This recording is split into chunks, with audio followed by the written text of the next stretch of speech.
Hammer Down. An add clear and heavy damage build, Hammer Down uses Warm God's Caress to devastate large groups of enemies. You'll want to equip Sunbreaker Titan. Warm God's Caress grants an additional stacking melee damage multiplier on melee kills all the way up to plus 650% damage. For aspects, you'll want to equip Roaring Flame, which grants an additional stacking damage multiplier, and Consecration, which gets you an alternate melee. For fragments, you'll want Ember of Ashes for additional scorch stacks, Ember of Char for spreading scorch after ignitions, Ember of Eruption for larger ignitions, and Ember of Searing to help get melee energy back. Combat mods, you'll want Melee Wellmaker, Elemental Charge, Heavy-Handed, Well of Life, and Bountiful Wells. Use your throwing hammer to get a kill and generate wells. This melee kill will grant you several additional damage buffs thanks to Warm God's Caress and Roaring Flame. Pick up your wells, which starts health regen and charges you with light. Then use the alternate slide melee attack to release a devastating area of effect attack. Heavy-handed will give you half your melee energy back, and Ember of Searing plus the wells should keep this ability constantly up. Shinobu's Blindfold. Primarily used for blinding groups of enemies, Shinobu's Blindfold uses Shinobu's Vow in conjunction with an arc special weapon to render your enemies sightless. Using Shinobu's Vow and Arc Strider, you'll want to equip Skip Grenades and an Arc Special Weapon. Shinobu's Vow allows Skip Grenades to regenerate some energy on hit, grants them an additional charge, allows them to track more aggressively, and gives them one additional Seeker. For aspects, you'll want to have Flow State equipped. The other aspect is your choice. For fragments, you'll want Spark of Discharge for generating Ionic Traces, Spark of Recharge for helping regen grenade energy, Spark of Beacons for blinding on Arc Special Weapon kills while amplified, and Spark of Shock for jolting targets with grenades. For combat mods, you'll want Elemental Ordnance, Elemental Charge, Bountiful Wells, Elemental Time Dilation, and High Energy Fire. Lead with your grenade to jolt enemies and amplify yourself. Once amplified, kill enemies with your Arc Special Weapon, rendering those near them blind.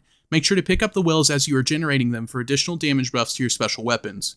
Osmiomancy Supremacy.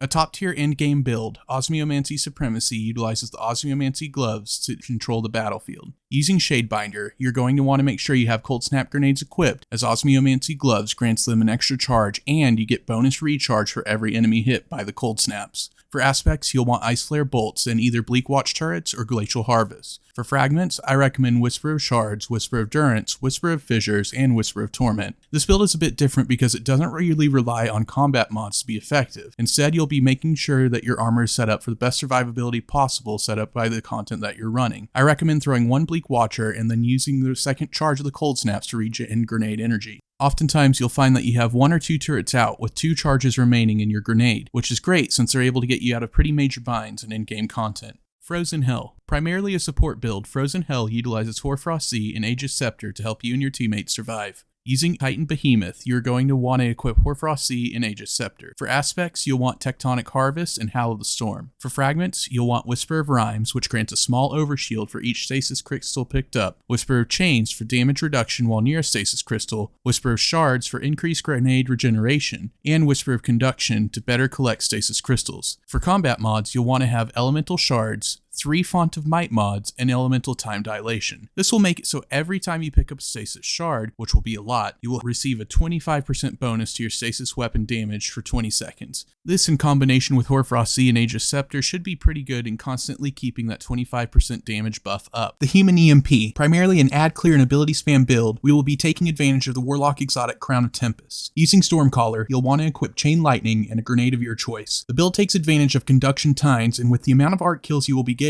you'll pretty much have your abilities up all the time. Slap on Electrostatic Mine and Lightning Surge for your aspects. For your fragments, you'll want to equip Spark of Resistance, Spark of Shock, Spark of Ions, and Spark of Feedback. These aspects will help with damage resistance, melee damage strength, and generating Ionic Traces. For your combat mods, you'll want Heavy-Handed, Grenade Wellmaker, Melee Wellmaker, and Elemental Charge. Lead with your grenade, collect the well that it generates, slide in, and melee. This creates a devastating area of effect melee that will chew through adds with the Chain Lightning going between them. Additionally, with Heavy-Handed, you will be getting half of your melee energy back, and with Conduction Times times 3, you'll be able to regenerate your melee near instantaneously. The Hidden Blade. This build is excellent for both damage and super generation. The build is centered around the Liar's Handshake exotic. Using Arc Strider, you're going to equip Combination Blow and Gambler's Dodge. Kill an enemy, activating Combination Blow, dodge near an enemy to regain melee energy, and kill again with your melee ability, which will now have increased damage thanks to Combination Blow. This is the very basic of the loop you'll be performing with this build. With Liar's Handshake, each powered melee hit will activate Cross Counter for 3 seconds, increasing your melee damage by 200%. For aspects, you'll want to use Flow State and Lethal Current. Fragments, you'll want to use Spark of Resistance, Spark of Feedback, and Spark of Amplitude. For your combat mods, you're going to want to have Melee Wellmaker, Elemental Charge, and Striking Light. This trio will help generate generate several orbs of power as you get melee kills. I also threw on Reactive Pulse and Bountiful Wells for the small pushback and ability energy. For your helmet, I recommend using double hands-on to help build your super faster as you get melee kills. Chest, I would use Concussive Dampener and Sniper Damage Resistance in case you're having to cross large gaps.